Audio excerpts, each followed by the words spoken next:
Welcome to the Slade Ham experiment. I'm talking specifically to you. However, you found your way here. Look at me. This is my face. It's glad. It's happy that you're here. That you came to commune at my Mad Hatter tea party that I hold inside of a midnight spaceship all aglow in red lights. I'm Slade Ham. Did I say that already? I'm your host. You guys can hang out with me for the next little stretch. We'll tiptoe through my mind and see what's been on it this last week. It's a tither today. That's not a word that should be. All a tither. A tither?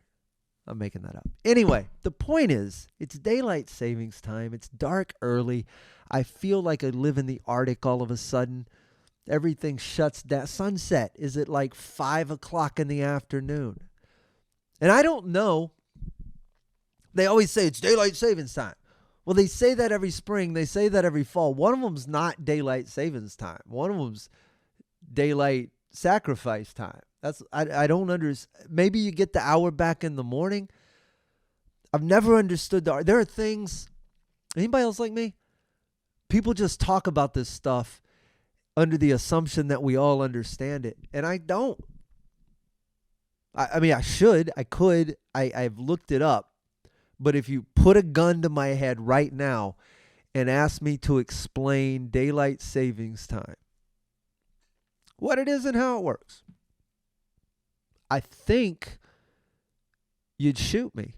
I can't do it. I know that in the fall, we fall back an hour because I got some dumb childhood mnemonic reminding me of it.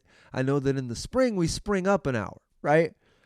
And this offsets the days getting shorter or longer. Do you see where I'm starting to buckle here? I think that these things happen. I think that's why we do it, but I really don't know. I think it gives us an extra hour in the mornings and it sacrifices one in the afternoons. And this was probably designed for farmers.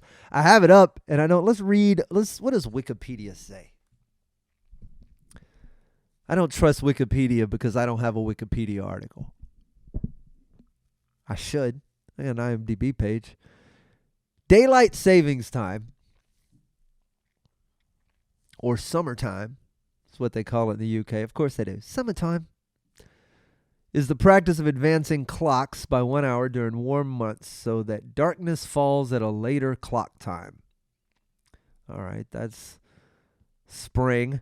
The typical implementation of daylight savings time is to set clocks forward by 1 hour in either the late winter or spring and set clocks by 1 hour in the fall. And to return to standard as a result, there's a 23-hour day. This is time math. Anyway, it's dark earlier. I used to ride my bike at 8 o'clock. I'd go for my last ride of the day. And now I was out at like 5 o'clock today watching the sunset. And it's not even the darkest part of winter. Whatever the rationale behind this.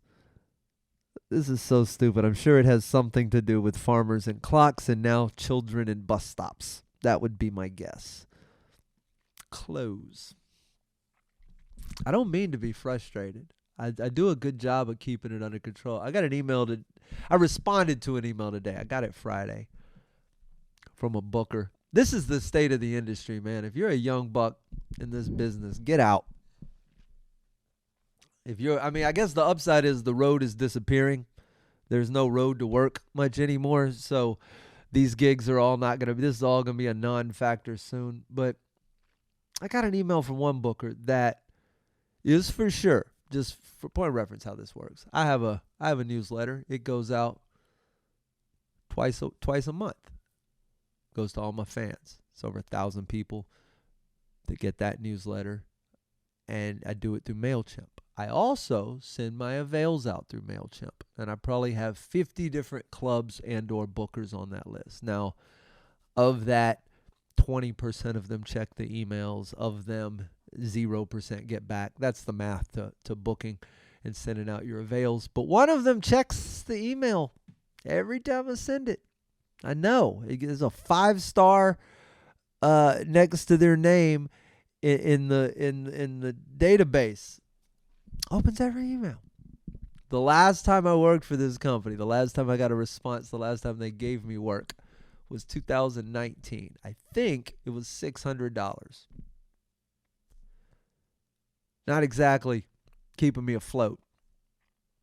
I get a message, hey, looking for references for headliners and features in the Texas area. If you know anybody, we're opening a room and blah, blah, blah, blah, blah, blah.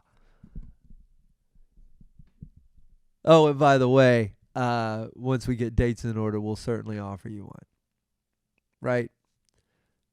I know all the other clubs they got. I know all the emails they don't respond. And I wanted to not send anything. I wanted to just not respond. That's not the right answer. So I sent back a stack of features. I think I sent them 4 or 6 names, something like that. Dudes in this scene who are they're killing it. They deserve work. And then I said, and I just don't feel comfortable giving you other comics right now who might take work from me that I'm already not getting. You can see where my frustration might lie. I didn't say it in those words, but something to the effect of, I'm not giving you any references until you give me a date. And I hate to do that. It's antithetical to how I try to be in the comedy business. Right?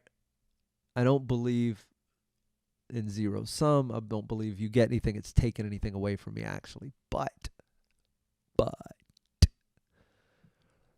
I've lost a few things in the last couple of years to people that were in the place that they got the thing that I no longer have, and now they kind of have.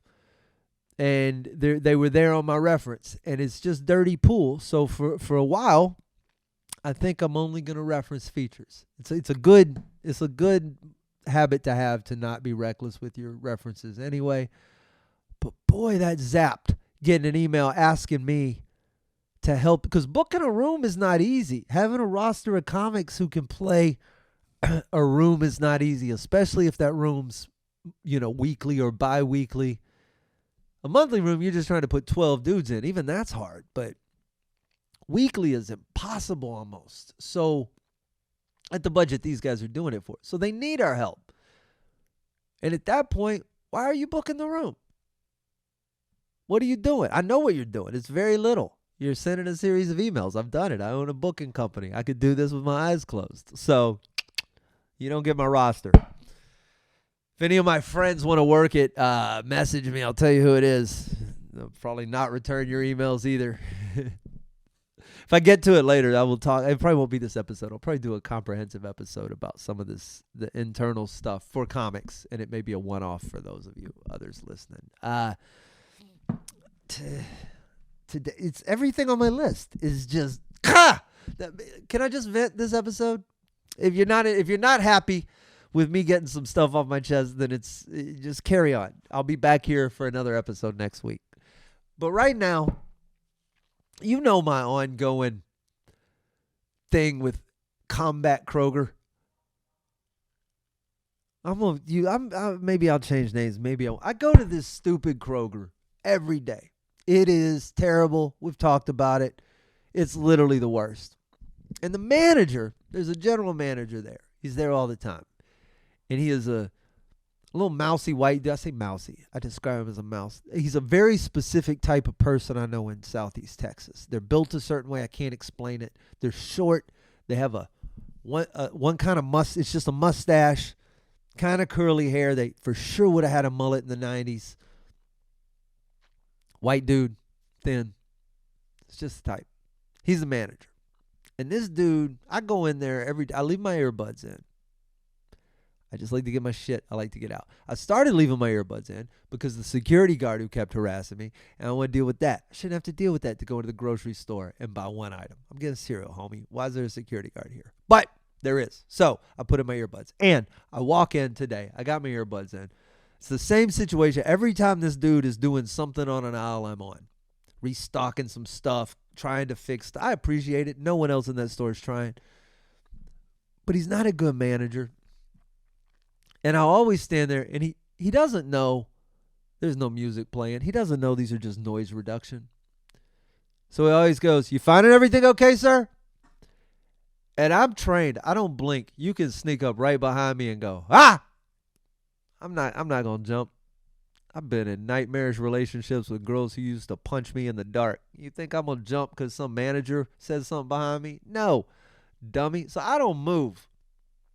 And if you're a human being who just made a noise like that, find everything okay today, sir? And the person right in front of you doesn't bat an eye, doesn't turn his head, his earbuds sticking right out of his head. Let that dude go. This dude is disinterested in whatever you have. Am I finding everything okay? You don't want me to answer that question, sir, because no, I'm not. What it would actually involve for me to honestly tell you all the things wrong with this store and all the things I can't find, including happiness, once I walk through the doors of this miserable ghetto store.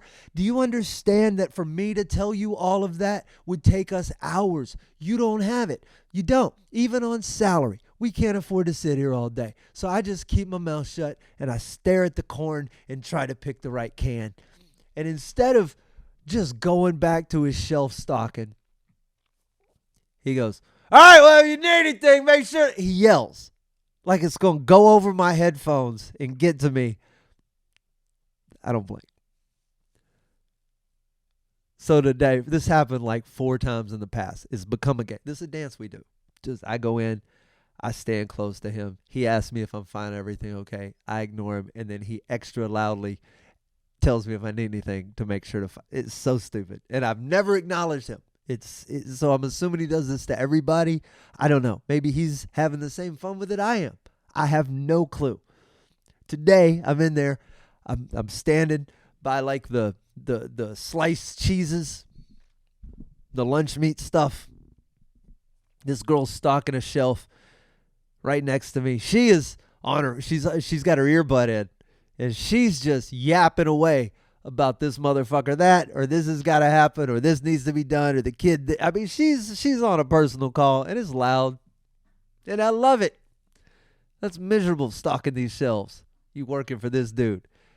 Anyway, I'm looking at the cheese. I'm listening to her try to solve her at-home crisis and stock the shelf when the manager comes up. And he says to her, he gives this whole speech about being on your phone at work. She's dealing with a crisis. It sounds like every day's a crisis in her life. Let this poor girl, she's not stocking the shelf. She's not doing it slowly. I'm watching her diligently do it. Let her mind be elsewhere, homie. But as he's doing that, I'm standing here looking at the cheeses. He pauses his tirade to her that he doesn't know I can hear because I got earbuds in. Then he goes to me and he goes, "You finding everything okay today, sir?" I don't look. I'm just blindly staring at the cheese, listening to this eavesdropping on the dude yelling at the girl. And then small pause. All right, he just follows right back up. Let us know. Just yelling. I ignore him. And then now that he knows I can't hear him or double thinks I can't hear him, I guess he proceeds to rip into this girl triple time, which is crazy hilarious to me. I used to work at a grocery store. I know how all this works. They're fun. I told this story. I used to do whippets in the cooler all the time. That's how I busted my leg open. Not the whippets, but the grocery store. Anyway, deal with all that. Go up to the checkout counter. I'm just trying to leave. I've had to. This has been a years long process of finding a way to infiltrate this Kroger in a way that I am undisturbed and can just get my stuff and leave. It shouldn't be this difficult, but if you want to bring a backpack in, you can't. So God forbid you don't want to drag home a bunch of plastic bags. I just want to stick a couple of things. So I have learned to conceal that in pockets or under my waistband until I'm at the checkout counter. I've got everything under control. We're going through the checkout counter. Now, there's all these people. This hostage situation they have created over at this stupid, they've put in all the self-checkout lanes, and everybody's standing over in the self-checkout lanes. There's 3 empty checkers. So I go to one of them, and she is on her phone, messing around. She's lovely. She's playing. It's fine. The dude bagging groceries has got his earbuds in. He also is not paying attention. I give the girl my groceries. She starts ringing them up. I punch in my little number. We smile to each other. I look over at Luis. That's who's bagging am I doxing Luis at the Combat Kroger? I'm sorry. Figure out what car this idiot lives under. He is a knucklehead. He is actually borderline, I don't know the word that I could say that will or won't get me kicked off of YouTube. He is if our brains are racing, he is last. He's not smart. He's slow. You could tell. It's just a dude. He's a bagger at a grocery store. I get it. It's your life, buddy. But I say, no bags. I smile every time I'm in there. Thank you, Desiree. That's who was checking me out. I remember her name. I go, no bags, Luis. I brought one. Luis, this guy's dumb little earphones in. So Luis is just stuffing stuff in bags. And he's not even doing it right. He's doing it like you would expect someone who doesn't know how life works to do. Just that heavy stuff on top of the light stuff. It's terrible. I only got a couple of things. Luis, how you messing this up? It's 2 bags. Shouldn't be any bags. So Luis keeps stuffing the stuff in the bags, and I realize Luis can't hear me. So I just continue. Thanks for not putting that in the bag, Luis. And check Desiree is dying because everything I'm saying is spot on. She knows. You'd hear me, Luis, if you weren't listening to your music so loud. You know, just help a customer out, brother. Luis doesn't move. He just stands there, slow, drooling a little bit. He's not that bad. If he was, I wouldn't say it. But on the inside, he is. So when it's done, we finish, and I just take the 2 bags that he said, and I just pull the items out because they don't go in my backpack this way. It's Tetris. You got a little backpack. It's Tetris. You got to organize stuff. I had to bring this backpack in here like a paramilitary strike. I already had to hide it on my person like I'm sneaking it into prison, Luis. It barely holds anything. And you've got everything stashed in these plastics. So I got to Tetris all this. And I go, I told you, Luis. And it's like the first, I don't know if he heard me or if he read my lips. Maybe he's deaf. I don't know. But Luis, with his stupid face, looks at me and goes, and I laughed so hard. Like, what am I going to do? I'm gonna get Luis in trouble. He already works for this dumb boss who I'm sure asks him everything in triplicate, especially when he's got earbuds in and can't hear. What a miserable grocery store dude who runs it. Ugh. I drive across town now for this stuff. I'm trying to get out of this neighborhood. I'm not cut out for Ito, I don't think, anymore.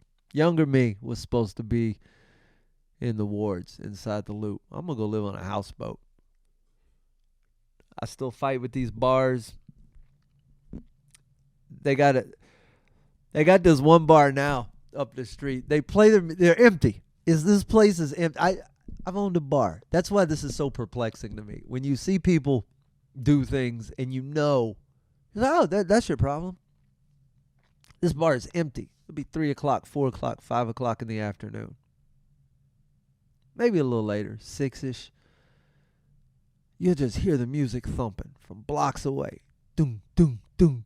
Just loud. You go, man, there's a party. Let me go check this out. You bike over there a little bit. Empty patio. Speakers blasted. There's a residential neighborhood too, man. Like, they don't give a shit. It'd be one DJ just playing. It's like, what is the business plan there? Like, anybody who walked in, unless you're looking for 6 p.m. dance party. I mean, 6 p.m. outdoor patio dance party. Perhaps there are genres that my old ass just doesn't know about. Perhaps people are dancing techno on the patios of bars all across Houston, and I am just a little out of it. But it seems like the kind of place you might go for a happy hour, maybe to have a conversation with a coworker or a friend or a potential date or something like that. If you want to sit down and talk in any capacity whatsoever, other than maybe testing your theories about how loud you'd have to speak if you were to hold a conversation inside a jet engine or a circus that was on fire or something, there's no purpose in it. So no one goes there except for one DJ every afternoon, and he's super loud. And I feel bad for him, because you got to break in somewhere. I don't know where you learned to DJ. I'm sure they have the same uphill battle that we do. You got to go to open mics, which is probably what that is, the 5 p.m. show at the Edo Bar.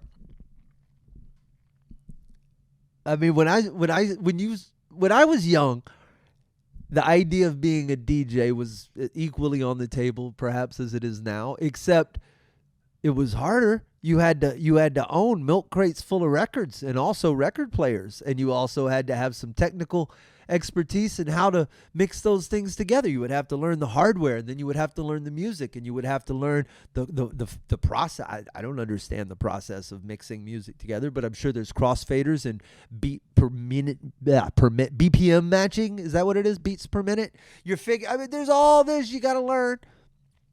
And you got to set up all the equipment. You got to lug these big-ass speakers upstairs to be a DJ. That's when I was coming up. Now, you just bring your iPod and press play, and it just auto-mixes everything. So, and because of that, there's 6 billion people doing it. How do you break in? Do they steal each other's moves? Do they like comics, do they argue about integrity? Man, you stole the way I mixed that person's song that I didn't write into that other song that I didn't write. The way I do that is mine. Like, man, anybody can do that move. How do you do it? You got to pick a name. Can't just be you. You got to stand out. Right? You got to get one of those mouse heads or something. Mice heads? Moose heads? A moose head. Oh, my God. Dead Moose? I would go see Dead Moose way before I went to see Dead Mouse. Actually, that's a lot. Dead Mouse is kind of good in concert. How do you pick a name? Like, you got to believe everything's taken. You can't just, especially if it's like trying to get a domain name, right? You can't get a 3-letter DJ name. Like, you can't be DJ Ice or DJ Icy. Those are for sure taken. DJ XYZ? Nah, you got to be, I bet all the 2 words I bet there's a lot of DJs out there. I saw a dude. There was like one of those stories online a while back, and it said, what did it say? It was something like DJ arrested for selling meth at concert, and I was just like, that's a ridiculously long name, man. Is that all? That's all that was left. I can't imagine trying to start today, Mr. DJ. I wish that one would get fired today. That would be lovely. Thumping his 6 p.m. music, chasing me off to Combat Kroger where I got to fight with Slow Luis and manager Greg. I don't think his name's Greg, but he sure looks like a Greg. You know what a Greg looks like. I want to buy meat. I want to bring it home. I want to eat in peace. And it's difficult in this day and age. Lots of updates coming soon. Sneak peek if you are a Kickstarter supporter of Signal Noise, my upcoming comedy special. It's gonna be good. We're gonna watch the whole thing in the month of November before I take off to Chile. I'm gonna come back from Chile. We're gonna launch this special, I think, in January. TBD, could go a different direction. Most likely in January. I'm gonna have lots of opportunities for you guys to get involved if you want to. Get on board. You want to be part of the street team or some of the stuff I'm imagining and going to be recruiting for, leave a comment and let me know. And also, if you think about it, I'm looking for names for my newsletter. So an opportunity there. If a winner from any of my social media platforms, and I will report this on all the platforms, if anybody comes up with a name, I'll put together a cool swag bag, something neat, something unique, and something you definitely could not get from anywhere else. So do that. Comments are wide open. I try to respond to as many as I can. I'm on all the other social stuff and probably going to stick around it for a while. So you might as well find me. January 10th, tickets are on sale now for my show at the Houston Improv. And then there will be many, many, many, many more dates to follow. The Slade Ham Experiment. Tell somebody. Don't say you didn't know. All those weird catchphrases. Put it on a t-shirt. Don't. Just have a good day. And I'll see you on another episode soon.